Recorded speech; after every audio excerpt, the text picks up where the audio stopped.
আসসালামু আলাইকুম সুপ্রিয় দর্শক, আমি আরশাদ হোসেন। আজকে আপনাদের মাঝে উপস্থিত আছি ইরান রেডিও বাংলার আরও একটি পর্ব নিয়ে। ইরান রেডিও বাংলার পরিচালনায় জাগো তারুণ্যর আরও একটি পর্ব নিয়ে আপনাদের সামনে উপস্থিত হয়েছি। যুগে যুগে আমরা দেখে এসেছি নবী রাসূলগণ নিজের পায়ে হেঁটে তাবলিগ করতেন এবং মানুষকে ইসলামের দাওয়াত দিতেন, এবং যুগের পরিবর্তনের সাথে সাথে এটি হয়ে উঠেছে ডিজিটাল দাওয়াত। এবং এই বিষয়ে আলোচনা করার জন্য আজকে আমাদের মাঝে উপস্থিত আছেন যিনি ইরানের অধ্যয়নরত ছাত্র, তার পাশাপাশি তিনি অনলাইনেও লেখালেখি করেন এবং ইরানের হাউজা নিউজের একজন সাংবাদিক। আমাদের মাঝে উপস্থিত আছেন জনাব রাসেল আহমদ। আসসালামু আলাইকুম। ওয়ালাইকুম আসসালাম রহমতুল্লাহি ওয়া বারাকাতুহু। আপনাকে অনেক অনেক ধন্যবাদ আজকে আপনার মূল্যবান সময় দিয়ে আমাদের মাঝে উপস্থিত হওয়ার জন্য। আমরা যুগে যুগে দেখে এসেছি যে নবী রাসূলগণ পায়ে হেঁটে মানুষের ঘরে গিয়ে গিয়ে এক সময় ইসলামের দাওয়াত দিতেন, এবং ঠিক একইভাবে আমরা পরবর্তীতে দেখেছি যখন মানুষ মসজিদে বা ঘরে ঘরে গিয়ে মানুষকে দাওয়াত দিতেন। এবং আস্তে আস্তে এই যুগের পরিবর্তনের সাথে সাথে বর্তমানে আজকে আমরা ইন্টারনেটের সুবিধা পাওয়ার কারণে যে ডিজিটাল দাওয়াত বা ইসলামিক যে ডিজিটাল দাওয়াত আমরা পাচ্ছি, এই ব্যাপারে আজকে আপনার সাথে আমরা আলোচনা করব। আমি প্রথমেই আপনাদেরকে জানতে চাবো যে ইসলামিক ডিজিটাল দাওয়াত আসলে বলতে আমরা কী বুঝি। বিসমিল্লাহির রহমানির রহিম। ডিজিটাল দাওয়া হচ্ছে এমন এক দাওয়াত বা তাবলিগের মাধ্যম যেখানে মানুষ প্রযুক্তির ব্যবহার করে মোবাইল ফোন হোক, সামাজিক মাধ্যমগুলোতে হোক, দিনের দাওয়াত দিয়ে থাকে, দিন প্রচার করে থাকে। এটা হচ্ছে ডিজিটাল দাওয়া বলতে পারি আমরা। খুব সারসংক্ষেপে যদি বলি, অল্প করে যদি বলি, এটা হচ্ছে ডিজিটাল দাওয়া। এবং বর্তমান সময় যেহেতু প্রযুক্তির সময় এবং প্রযুক্তির যুগে আমরা অবস্থান করছি, এই সময়ে আমরা যতটা প্রযুক্তির সাথে নিজেদেরকে মানিয়ে নিতে পারবো, সেটা হোক সামাজিক মাধ্যম বা ব্যবসায়িক বিষয়, রাজনৈতিক বিষয়, যে বিষয়ই বলি, ঠিক একইভাবে যদি আমরা দিনের প্রচারের ক্ষেত্রে, যেটা আমরা বলছি যে ডিজিটাল দাওয়াত, সেক্ষেত্রেও যদি আমরা এটাকে ব্যবহার করি তাহলে আমরা সফলকাম হব। কারণ হচ্ছে সব কিছু ডিজিটালাইজেশন যেহেতু হচ্ছে, দিনের দাওয়াতের বিষয়টাও একইভাবে ডিজিটালাইজেশন হওয়া উচিত। ডিজিটাল, আসলে আমরা ডিজিটাল ওয়ার্ডটাও যখন বলতে যাই, ইসলামের সাথে অনেকে এই জিনিসটাকে অন্যভাবে দেখে আসলে, কিন্তু বর্তমান যুগে এই ডিজিটাল দাওয়াত কতটুকু গুরুত্বপূর্ণ? আমি যদি দাওয়াতের বিষয়টা বলি, ইসলাম বলি বা অন্য ধর্ম বলি বা যে কোনো বিষয়, প্রচারের উপরেই কিন্তু একটা জিনিসের সাফল্য নির্ভর করে। কতটা সফল হব আমরা, কতটা মানুষের সাথে কানেক্টেড হতে পারছি, কতজন মানুষের কাছে আমরা যে বিষয়টা করতে চাচ্ছি সেই বিষয়টা কতটা মানুষের কাছে পৌঁছে দিতে পারতেছি, তার উপর নির্ভর করে। এই ক্ষেত্রে বর্তমান সময়টা যেহেতু আমি এটা একবার বললাম যে ডিজিটাল সময়, যদি আমি একটা তথ্য উপস্থাপন করি, তুলে ধরি মানুষের শ্রোতাদের জন্য, যে বাংলাদেশে বর্তমান সময়ে মোর দেন 7 কোটি মানুষ ইন্টারনেটের সাথে কানেক্টেড। এবং আরেকটা তথ্য যদি বলি যে মোর দেন 6 কোটি মানুষ সামাজিক মাধ্যমের সাথে কানেক্টেড, ব্যবহারকারী, তারা ব্যবহার করছে। তো বিশ্বে যদি সামগ্রিকভাবে যদি বলি যে মোর দেন 6 বিলিয়ন মানুষ সামাজিক মাধ্যম ব্যবহার করছে। এই যে একটা বিশাল ব্যাপক একটা জায়গা এবং বিস্তৃত একটা জায়গায় যদি আমি ধর্মের দাওয়াত দিতে চাই বা দিতে পারি, তাহলে আমরা অন্তত, যদি আমি এইভাবে বলি, আমরা টার্গেটটা বড় করি, 6 বিলিয়ন মানুষের কাছে দিনের প্রচার পৌঁছে দিতে পারবো। তো এই বিষয়টাতে অবশ্যই আমরা বলবো যে ডিজিটাল দেওয়া অবশ্যই গুরুত্বপূর্ণ বর্তমান যুগের প্রেক্ষাপটে অবশ্যই গুরুত্বপূর্ণ। বর্তমানে আমরা দেখি যে তরুণদের যুগ আমরা বলি, যে তরুণরা আসলে বিশ্বকে জয় করছে এখন বর্তমানে। এই তরুণদের জন্য তরুণরা কতটুকু অনলাইনে সক্রিয়, এবং এই যে ডিজিটাল যে দাওয়াতের যে ব্যাপারে আমরা কথা বলছি, তাদের জন্য এই ডিজিটাল কিভাবে আমরা তাদের সাথে কানেক্ট করতে পারি, তরুণদের সাথে?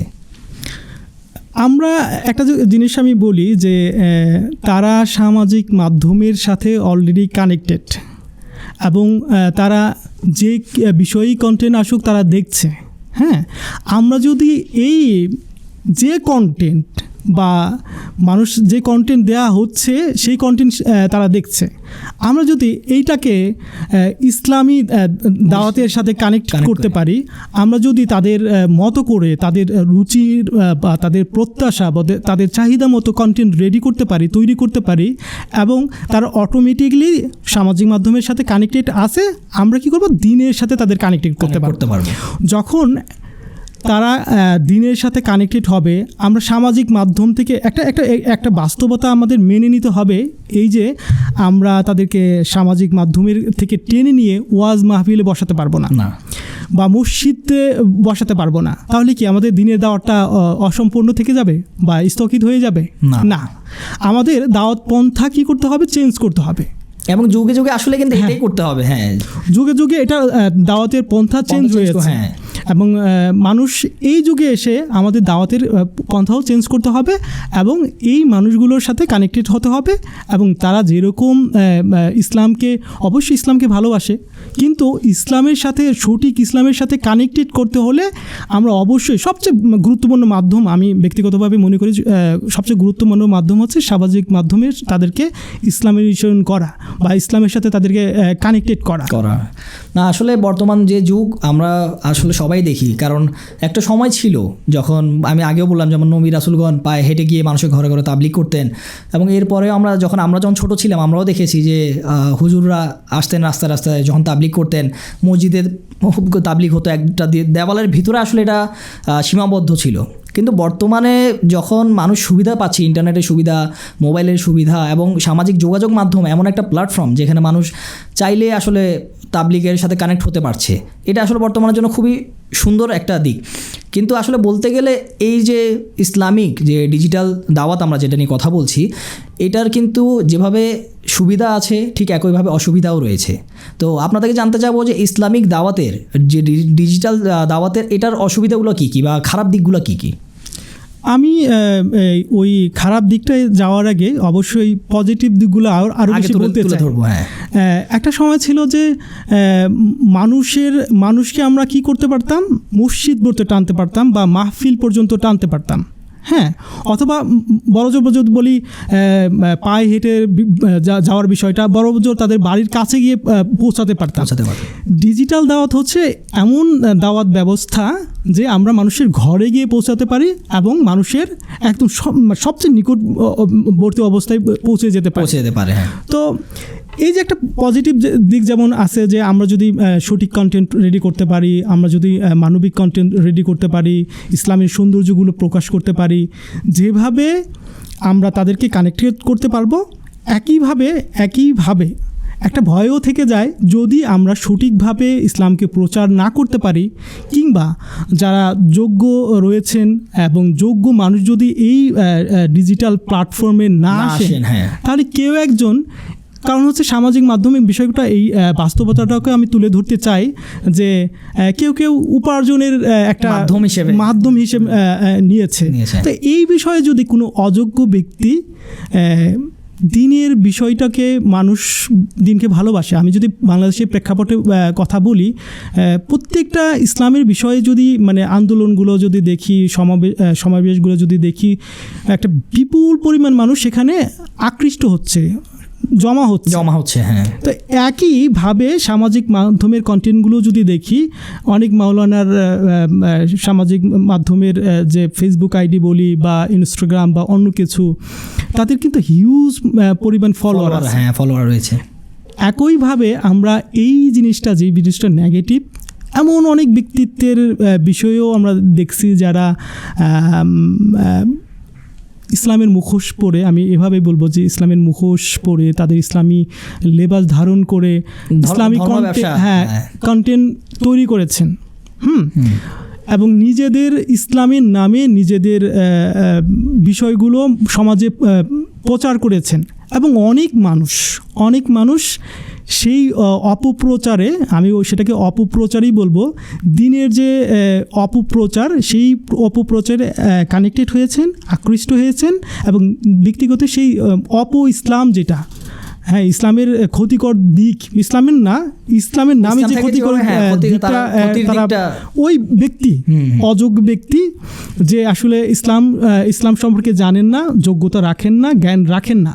ইসলাম প্রচার করতে হলে অবশ্যই আপনাকে জ্ঞান দরকার, জ্ঞান প্রয়োজন।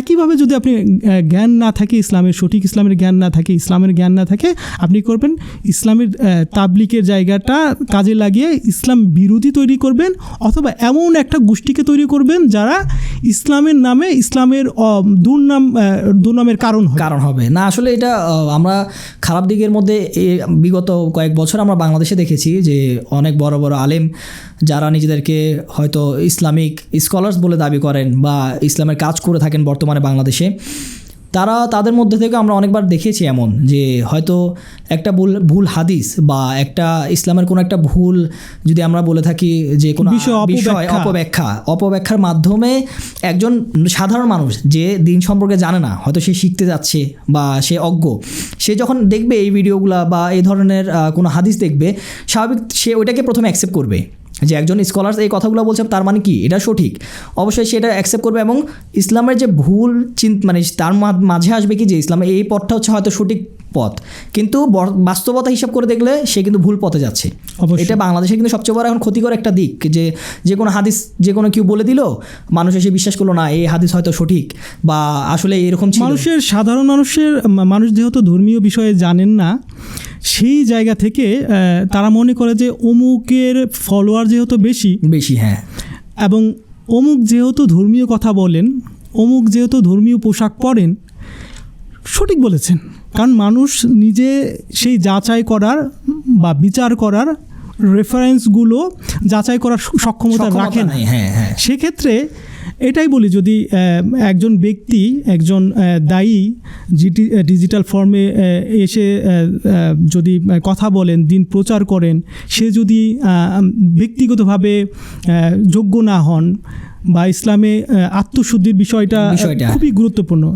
আপনি মাঠ পর্যায়ে তাবলিগ বলি বা ডিজিটাল প্ল্যাটফর্মের তাবলিগ বলি, আত্মশুদ্ধি খুবই গুরুত্বপূর্ণ।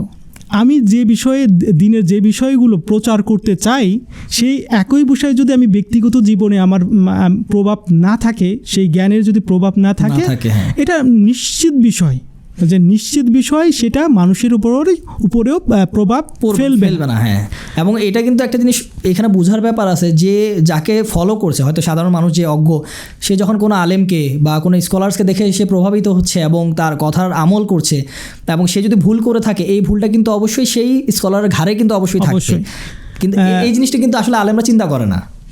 আমি আলেম বলবো না, তাদেরকে আলেম রবি জালেম বলবো। অবশ্যই একজন আলেম সেই ব্যক্তি যে ইলম অর্জন করবেন, সেই ইলম তার ব্যক্তিগত জীবনে সেটা প্রণয়ন করবেন, অ্যাপ্লাই করবেন, এবং সে যে প্রভাবিত হবেন, তার নিজের ইলম দ্বারা সে প্রভাবিত হবেন। যখন একজন ব্যক্তি নিজে প্রভাবিত হবেন, সেটা ডিজিটাল প্ল্যাটফর্মই হোক বা মাঠ পর্যায়ে মসজিদ বলি, মেম্বার বলি, কিংবা ওয়াজ মাহফিল বলি, আমরা অনেক দেখছি। আমরা সাম্প্রতিক সময়ে এটা দুঃখজনক বিষয়ে এই কথাগুলো বলতে হচ্ছে যে অনেক ব্যক্তি যারা ওয়াজের মাহফিলে এমন সব কথা বলেন, মানুষকে হয়তো সাময়িকভাবে তার হাস্যরস যোগায়। হ্যাঁ, একজন দায়ী কিন্তু কমেডিয়ান না, একজন ইসলামিক দায়িত্ব রয়েছে, অভিনেতা না যে সে মানুষকে হাসাবে। সে ইসলামটা প্রচার করবে, মানুষকে সৎ হওয়ার পথে আহ্বান করবে, সততার দিকে আহ্বান করবে। একটা সুন্দর সামাজিক হোক, পারিবারিক ব্যবস্থাটা কীভাবে সুন্দর করা যায়, একে অপরের প্রতি দায়িত্বটা কী, সামাজিক দায়িত্ব কী, রাষ্ট্রীয় দায়িত্ব কী, একজন দিন প্রচারক এই বিষয়গুলো নিজে যেহেতু আমল করবে, খাদেম হিসেবে সে কাজ করবে, আসলে খেদমত করবে বলতে গেলে জিনিসটা। এবং একইভাবে যদি একজন আমরা যেটা বলেন, আপনি বললেন যে আলেম, সাধারণ মানুষই কিন্তু তাকে আলেম মনে করছে। অবশ্যই। এখন আমি যদি দিনের বিষয়টা বলি, যে দিনের বিষয়টা আল্লাহ বহু বিবাহের অনেক ফজিলত বর্ণনা করলাম। আমি এটা জানি না যে ডিজিটাল প্ল্যাটফর্মে এসে আমি বিবাহের ফজিলত বর্ণনা করলাম, বহু বিবাহের। এটা আমি সমাজের মধ্যে একটা সেটা প্রথিত করলাম যে এটা খুবই ভালো জিনিস, কিন্তু আমি স্ত্রীকে আমার স্ত্রীর আমার উপর হক কি, আমার সন্তানের আমার উপর হক কি, আমার মা বাবার হক কি, সেই বিষয়টা আমি না বলে শুধু কি করলাম একতরফাভাবে যে বহু বিবাহ খুব ভালো, 4টা বিয়ে করা তো খুবই ভালো, আমার ইসলাম এটা বলছে। এটার নেগেটিভিটি আমরা সাম্প্রতিক সময়ে আমরা দেখতে পাচ্ছি যে আলিম নামের জালিমরা এই বিষয়গুলো বলতেন, তাদের মুখোশকৃত উন্মোচিত হয়েছে। কিন্তু একটা দল, আমরা যখন এই বিষয়গুলো উন্মোচিত হচ্ছে, নেগেটিভিটি যেহেতু আমরা বলছি যে এই সামাজিক মাধ্যমে বা ডিজিটাল দাওয়াতের নেগেটিভ সাইডগুলো, যেমন এই অযোগ্য ব্যক্তিরা যখন দাওয়াত দিবেন তখন সমাজে এমন কিছু উগ্র বা বিভ্রান্ত মানুষ তৈরি হবে যারা এই বিভ্রান্তিকর বিষয়ে অটল থাকবে অবশ্যই, এবং তারা এখনও নানাবিধ যুক্তি দেখাচ্ছে, না এটা না এটা না সেইটা। কিন্তু আমরা আমাদের ডিজিটাল বলি বা মাঠ পর্যায়ের বলি, সেটার মূল উৎসাহ ছিল বা মূল উদ্দেশ্য ছিল আমাদের আধ্যাত্মিক উন্নতি, কিন্তু আমরা সেটা না করে আমরা সমাজকে অন্যদিকে ধাবিত করছি। যেহেতু এই যে ডিজিটাল দাওয়াত বা ডিজিটাল প্ল্যাটফর্মটা সহজে মানুষকে পৌঁছানো যাচ্ছে, যেভাবে আমরা সহজে মানুষকে দিনের পথে আকৃষ্ট করতে পারি, একইভাবে আমরা মানুষকে দূরেও ঠেলে দিতে পারি। যখন দেখবো যে এই অমুক আলেম তো এটা বলছে যে না এটা তো ভণ্ড হলো, বা এটা তো ধোঁকাবাজ ছিল, বা সে তো দিনকে করেছে বা বিকৃতভাবে উপস্থাপন করছে, মানুষ একটা সামাজিক যারা সাধারণ মানুষ তারা বলে না হুজুররাই খারাপ, মূল্যরাই খারাপ, সমাজটাকে তারা আসলে খারাপ করে, এবং একটা পর্যায়ে মনে হবে কি যে না ইসলাম এরকম। এই যে আমি আরেকটা বিষয় বলি যে নেগেটিভ বিষয়টা মাঠ পর্যায়ে বলি বা ডিজিটাল প্ল্যাটফর্মের বলি, বেশ কিছু সেকুলার যারা নিজেদেরকে সেকুলার বলে প্রচার করছে, যারা মাদ্রাসার ছাত্র ছিল বা কোনো উদ্দেশ্য নিয়েও এটা বিচ্যুত হতে পারে, আমি জানি না ব্যক্তিগতভাবে, এটা আমি ওই বিচারের জায়গাতে যাচ্ছি না। কিন্তু ফাইনালি কি হচ্ছে, অপপ্রচারের কারণে তারা ইসলাম থেকে, যারা ইসলামের দায়ী হওয়ার কথা ছিল, যারা ইসলামের প্রচারের কথা ছিল, তারা নিজেরাই দূরে এসে ইসলামের বিরুদ্ধে আচরণ করছে, বিরুদ্ধে কথা বলছে, মানুষকে জাগিয়ে তুলতেছে, দেখো ইসলামের এইটা খারাপ, অমুক মোল্লা বলছে এইটা, দেখো ইসলাম যদি এইটা হয়, 4টা বিয়ে হয়, তাহলে ইসলাম কি, নারীকে তো দাসী হিসেবে ঘরে বন্দী করার জন্য, এই যে মানুষের পরিবর্তন চেঞ্জ করছে, এটা হচ্ছে মারাত্মক একটা নেগেটিভ দিক। আমরা আসলে দেখতে পারি এই জিনিসটা ইসলাম যতটুকু সহজলভ্য বা যতটুকু সহজ করে আমাদেরকে দিয়েছে, আমরা কিন্তু সেটাকে ততই কঠিন করি। যেমন আমি যদি বলে থাকি, আমরা একটা সময় দেখেছি, ইভেন এখনও আমরা যদি দেখি যে আমেরিকা বা ইউরোপের সাইডগুলোতে কিন্তু মুসলমানদেরকে তারা এক ধরনের কিন্তু টেররিস্ট হিসেবেই কিন্তু তারা আখ্যায়িত করে, যে না মুসলিম মানে সে হচ্ছে টেররিস্ট বা তার কোনো এরকম কর্মকাণ্ডের সাথে সে জড়িত।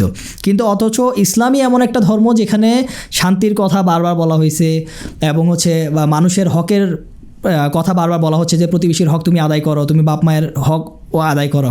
কিন্তু তারপরেও কিছু মানুষের কর্মকাণ্ডের কারণে বা তাদের আচার ব্যবহারের কারণে আজকে ইসলাম ডিজিটাল প্ল্যাটফর্ম হোক বা মাঠ পর্যায়ে হোক, সব জায়গাতেই কিন্তু তার মান অক্ষুণ্ণ হচ্ছে আসলে বলতে গেলে। তা আপনার থেকে আমি জানতে চাবো, আমরা যেহেতু আমাদের আলোচনা হচ্ছে যে ইসলামিক ডিজিটাল দাওয়াত, তো এখন বর্তমানে কোন ধরনের কন্টেন্ট তৈরি করলে বা কি তৈরি করলে আমরা বেশি থেকে বেশি যারা বর্তমান তরুণ আছে তাদের সাথে আমরা কানেক্ট হতে পারবো বা তাদেরকে আমরা দিন ইসলামের দিকে আকৃষ্ট করতে পারবো? আমি এই বিষয়টায় ঢোকার আগে আমি প্রেক্ষাপটটা বলে নেই, যেহেতু ইসলামের শত্রুদের কথা আসলো, আমেরিকার কথা আসলো, বা জায়নবাদীদের কথা আসলো, যারা ইসলামী ব্যক্তিত্ব তৈরি করছেন বা মুজাহিদ তৈরি করছেন, এবং আমরা বর্তমান সময়ে আমাদের কাছে বেশ গুরুত্বপূর্ণ বা জ্বলন্ত প্রমাণ যেটা তারা তৈরি করে ইসলাম থেকে মানুষকে নেগেটিভ, দেখো ইসলাম হচ্ছে এরকম, ইসলাম হচ্ছে এই যে যারাদেরকে মুজাহিদ বলা হচ্ছে তারা হচ্ছে এইরকম, হ্যাঁ, একইভাবে তাদের মুখোশকৃত উন্মোচিত হচ্ছে। বরাবর হবে, কিন্তু মানুষ তো ভুলে যাবে, কিন্তু তাদের এই যে শত্রুতা, তাদের ষড়যন্ত্র, এটা কন্টিনিউয়াসলি আছে এবং যে এমন সুযোগ পাচ্ছে পশ্চিমা রাষ্ট্র কিন্তু এটা একটা সুযোগের মাধ্যমে, এবং ডিজিটাল প্ল্যাটফর্মটা তাদের জন্য সবচেয়ে বড় সুযোগ।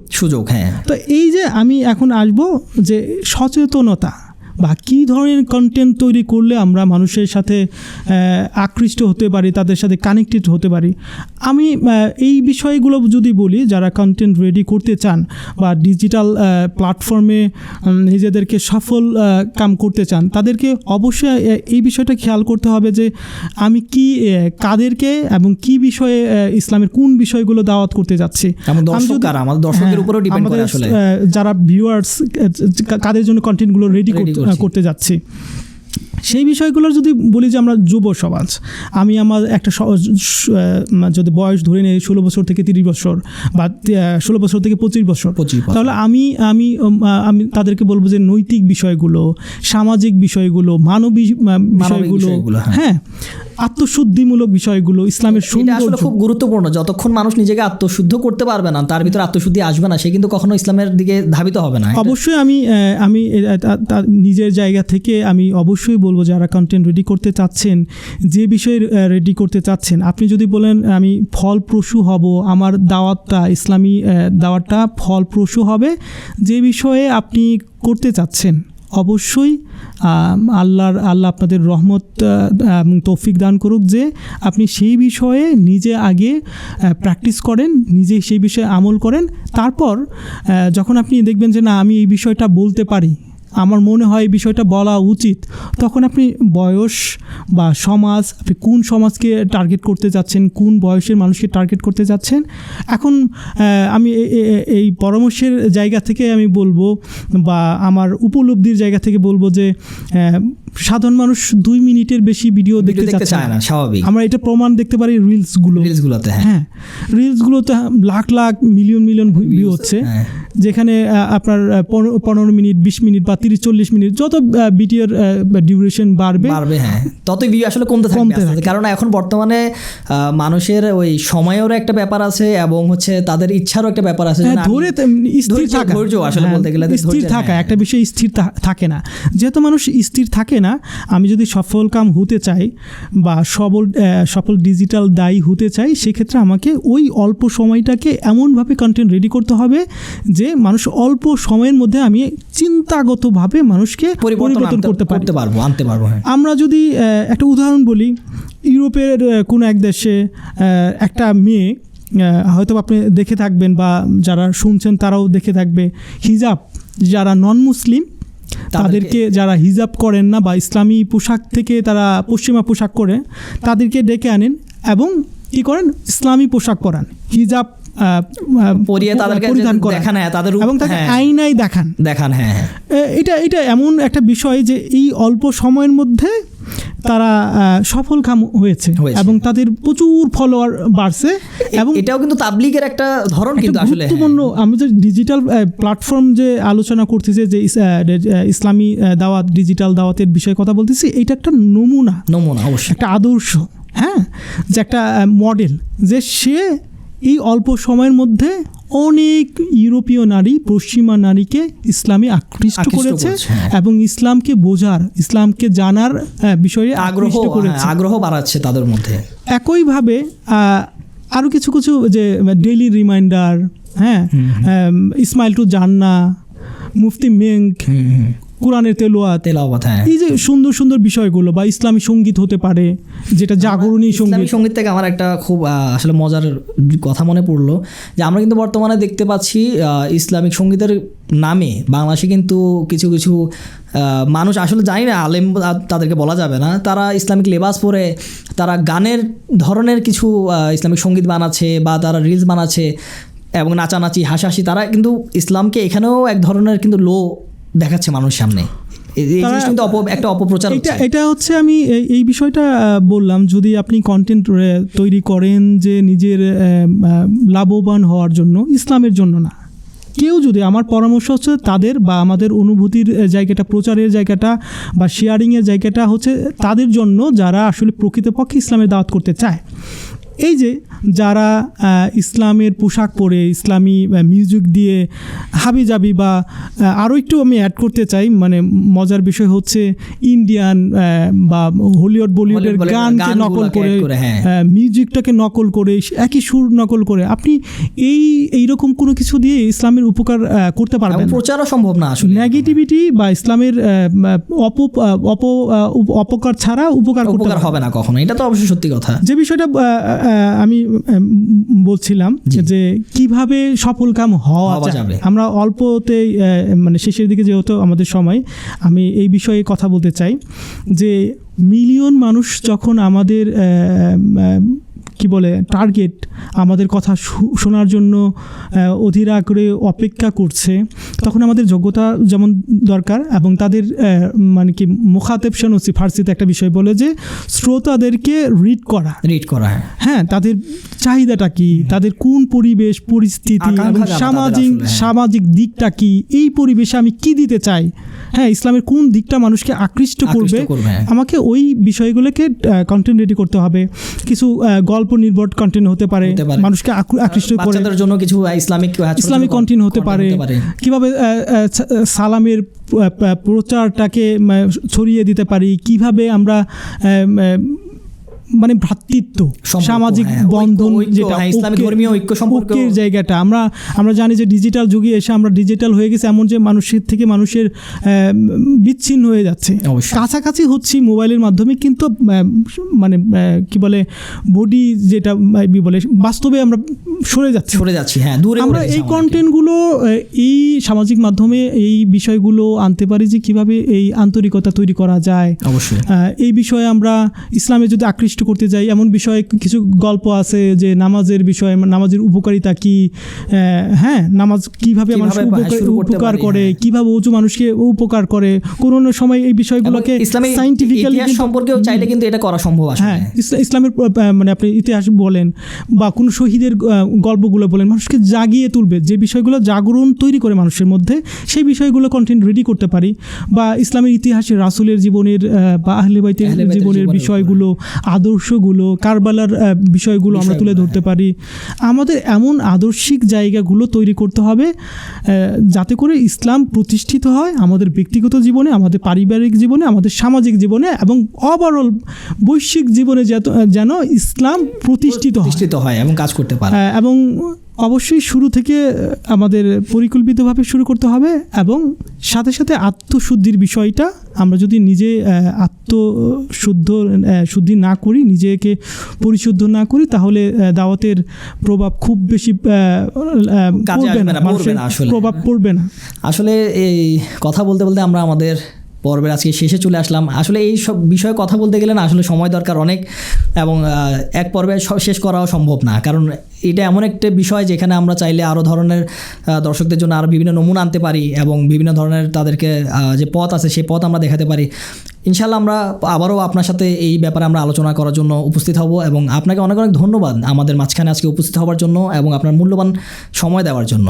ইনশাল্লাহ আবারও আপনার সাথে আমাদের দেখা হবে। আপনাকেও ধন্যবাদ, এবং যারা দর্শক শ্রোতা যারা শুনলেন বা আমাদেরকে দেখবেন, আল্লাহ তাদেরকে আত্মিক এবং মানসিকভাবে এবং ইহকাল এবং পরকালীন সমৃদ্ধি এবং সফলতা দান করুক। এই বিষয়ে আমি আপনাকে ধন্যবাদ জানিয়ে শেষ করছি। ধন্যবাদ। সুপ্রিয় দর্শক, আপনারা একটু আগে শুনছিলেন ইসলামের ডিজিটাল দাওয়াত সম্পর্কে। ইসলামিক ডিজিটাল দাওয়াত শুধু ভালো দিক বা খারাপ দিক নয়, আপনারা চাইলে ইসলামিক যে ডিজিটাল দাওয়াতের যে ওয়ে বা যে সিস্টেম, এর সাথে আপনারা কানেক্টেড হয়ে ইসলামকে জানতে পারেন, যেটা হয়তো এক যুগে অন্যভাবে ব্যবহার করা হয়েছে, বর্তমান যুগে অন্যভাবে ব্যবহার করা হচ্ছে। এবং এই ধরনের আরও নতুন নতুন পর্ব নিয়ে আমরা আপনাদের সামনে উপস্থিত হব। আজকের জন্য এখানেই বিদায় নিচ্ছি। ধন্যবাদ। আসসালামু আলাইকুম ওয়া রাহমাতুল্লাহি ওয়া বারাকাতুহু।